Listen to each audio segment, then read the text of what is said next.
नमस्कार, मैं नेहा तिवारी और आप देख रहे हैं हमारा खास कार्यक्रम यूपी दिस वीक। खबरों की शुरुआत से पहले आइए नजर डालते हैं इस हफ्ते की सुर्खियों पर। महाकुंभ में टूरिज्म के लिए 204 करोड़ के निवेश का करार। काशी में किचन के कूड़े से कमाई करेगा नगर निगम, गोवा की तर्ज पर होगा कूड़ा प्रबंधन। पैरासेलिंग, हॉट एयर बलून समेत यूपी में मिलेगा इन एडवेंचर स्पोर्ट्स का मजा। जानिए यूपी में किस शहर के एयरपोर्ट पर मिलेगी 24 घंटे एम्बुलेंस और ई टैक्सी की सुविधा। प्राइवेट स्कूलों में पढ़ना होगा महंगा, अगले साल से बढ़ जाएगी 12% फीस। और अब खबरें विस्तार से। प्रयागराज में महाकुंभ को देखते हुए पर्यटन में 204 करोड़ रुपए के निवेश के करार से इसकी शुरुआत हुई है।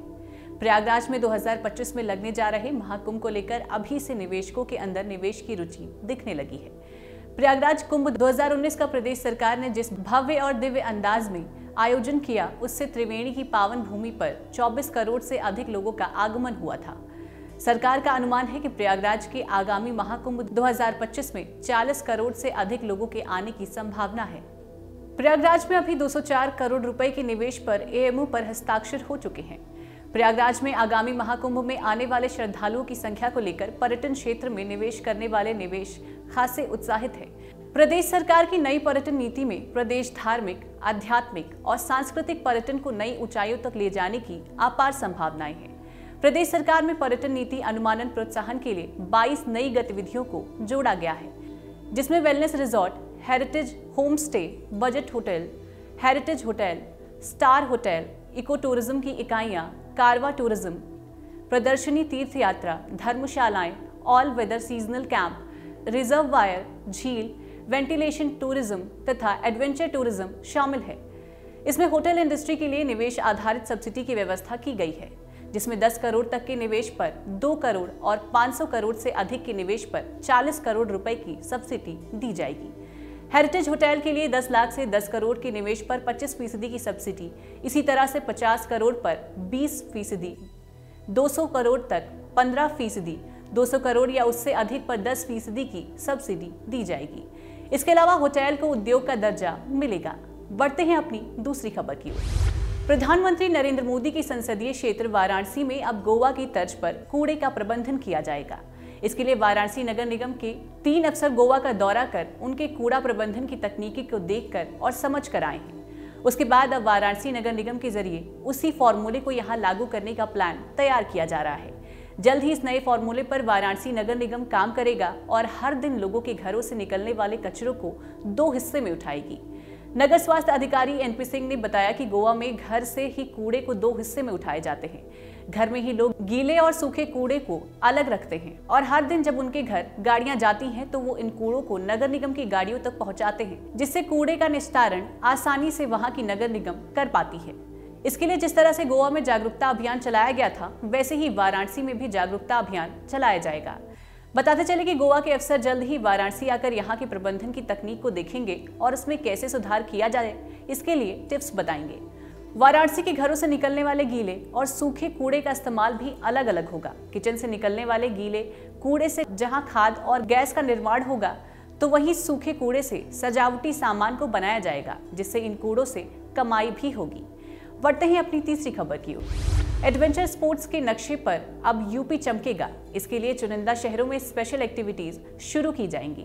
इसका मोटिव देश को एडवेंचर के क्षेत्र में आगे ले जाना है। मौजूदा समय में भारत विश्व में एडवेंचर के क्षेत्र में 109वें स्थान पर है। इसे 50वें स्थान पर लाना है।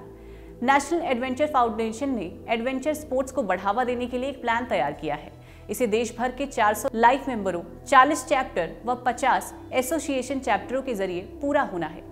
प्रधानमंत्री ने ये इच्छा जताई थी कि इस क्षेत्र में भारत को टॉप 50 में लाना है। इन गतिविधियों को बढ़ाने को लेकर दिल्ली में ministry of sports and culture affairs व एनएएसएफ ने बैठक कर रणनीति बनाई है। कानपुर, लखनऊ, वाराणसी, मुरादाबाद, प्रयागराज, फिरोजाबाद समेत बड़े शहरों के अलावा प्रदेश के छोटे शहरों को भी एडवेंचर स्पोर्ट्स के लिए शामिल किया जाएगा। इसमें कौन कौन से मुख्य एडवेंचर स्पोर्ट्स हैं, आइए जानते हैं।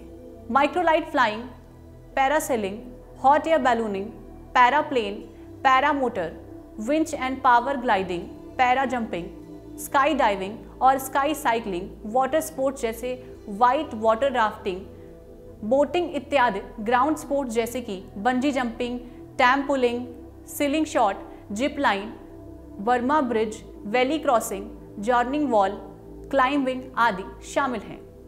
बढ़ते हैं अपनी चौथी खबर की ओर। गोरखपुर एयरपोर्ट पर अब 24 घंटे एम्बुलेंस की सुविधा उपलब्ध कराने की कवायद शुरू हो गई है। एयरपोर्ट के लिए एम्बुलेंस की सुविधा और जरूरी संसाधन भी स्वास्थ्य विभाग उपलब्ध कराएगा। यहां 24 घंटे एम्बुलेंस सेवा उपलब्ध हो जाने से किसी भी इमरजेंसी में यात्रियों को मेडिकल सेवा तो मिलेगी ही, साथ ही यहां काम करने वाले कर्मचारियों को भी इससे फायदा होगा। संभावना जताई जा रही है कि नए साल में ये सेवा शुरू हो जाएगी। निर्माणाधीन दूसरा टर्मिनल जनवरी तक तैयार होगा। यहाँ फ्लाइटों की संख्या 13 तक पहुंच गई है। यात्रियों का लोड भी यहाँ से बढ़ रहा है। ऐसे में यात्री सुविधाओं को बढ़ाने की कवायद तेज हो गई है। यहाँ से चलने वाले टैक्सी और रिक्शा को एयरपोर्ट से अटैच किया जाएगा और उन्हें कूपन देकर संचालित किया जाएगा। इसमें रूट वार किराया फिक्स किया जाएगा ताकि यात्रियों को किराए को लेकर कोई परेशानी न हो। एयरपोर्ट पर आने वाले यात्रियों के वाहन रेलवे की भूमि पर ही पार्क हो, इसके लिए इंतजाम किए जा रहे हैं। इस टर्मिनल में ऑटोमेटिक सीढ़ियां, ticket counter, check in counter के साथ ही कैफेटेरिया, कॉफी शॉप, छोटे छोटे अन्य शॉप के साथ ही एटीएम भी लगाए जाएंगे। पुराने टर्मिनल में 200 यात्रियों के बैठने की व्यवस्था है, जहां टर्मिनल 2 तल्ले का होगा, जिसमें एक साथ 300 लोग बैठ सकेंगे। परिसर में 10 चेकिंग काउंटर होंगे और आगमन हॉल में सामान लेने के लिए 2 बेल्ट लगेंगे। बढ़ते हैं अपनी 5वीं खबर की ओर। उत्तर प्रदेश में प्राइवेट स्कूलों में बच्चों को पढ़ाने वाले पेरेंट्स की जेब अब और भी ज्यादा ढीली होने वाली है। दरअसल unaudited private school association Uttar Pradesh के एकेडमिक सेशन 2023-24 में 11.69% फीस बढ़ाने का ऐलान किया गया है। एसोसिएशन ने कहा है कि फीस में इजाफा उत्तर प्रदेश शुल्क विनियम अधिनियम 2018 के अनुसार है। उत्तर प्रदेश के प्राइवेट स्कूलों में वार्षिक समग्र शुल्क उपभोक्ता मूल्य सूचकांक प्लस 5% बढ़ाया जा सकता है। उत्तर प्रदेश शुल्क विनियम अधिनियम 2018 की अगर बात करें तो इसके मुताबिक यूपी के प्राइवेट स्कूलों में वार्षिक कंपोजिट फीस में सीपीआई में 5% जोड़कर फीस बढ़ाई जा सकती है। दरअसल कोरोना वायरस महामारी के चलते प्राइवेट और गैर सहायता प्राप्त स्कूलों में पढ़ रहे छात्रों की फीस बढ़ोतरी पर रोक लगाई गई थी और अभिभावकों को कोरोना काल में राहत दी गई थी। स्थिति सामान्य होने के बाद भी इस साल फीस नहीं बढ़ी थी और अगले साल फीस की बढ़ोतरी को मंजूरी दी गई थी। यूपीएससी के अध्यक्ष अनिल अग्रवाल ने बताया कि Ministry of Statistics and Programme Implementation के जरिए करंट एकेडमिक सेशन 2022-23 के लिए दिया गया सीपीआई 6.69% है। यानी अधिनियम के मुताबिक फीस में इजाफा केवल 6.69% प्लस 5% यानी कि 11.69% तक की जा सकती है। आज की हमारे इस वीडियो में बस इतना ही, पर आपको हमारी ये जानकारी कैसी लगी कमेंट बॉक्स में बताना बिल्कुल ना भूलें। देखते रहें और करते रहें बातें यूपी की। नमस्कार।